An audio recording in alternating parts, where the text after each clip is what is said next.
বিএনপির ভারপ্রাপ্ত চেয়ারম্যান তারেক রহমান কর্তৃক ঘোষিত রাষ্ট্রকাঠামো মেরামতের ৩১ দফা বাস্তবায়ন ও ধানের শীষের পক্ষে জনমত গঠনের লক্ষ্যে সুনামগঞ্জ জেলার তাহিরপুর উপজেলার বাদাঘাট ইউনিয়ন ও উত্তর বরদল ইউনিয়ন বিএনপির উদ্যোগে শুক্রবার বাদাঘাট বাজারে পথসভা অনুষ্ঠিত হয়েছে।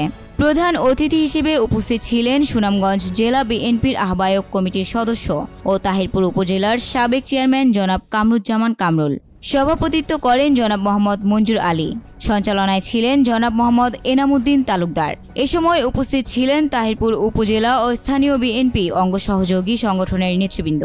প্রধান অতিথির বক্তব্যে কামরুজ্জামান কামরুল বলেন, আমি কোনো সাহেব নয়, আমি আপনাদের কামরুল। এই আপনারাই আমার শক্তি, আমার সাহস। আমার কোনো টাকা পয়সা লাগে না। আমি টাকা দিয়ে কি করব?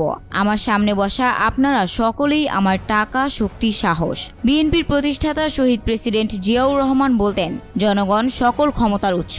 আমি সেটা বিশ্বাস করি, জনগণই সকল ক্ষমতার উৎস। Desk report, news Times.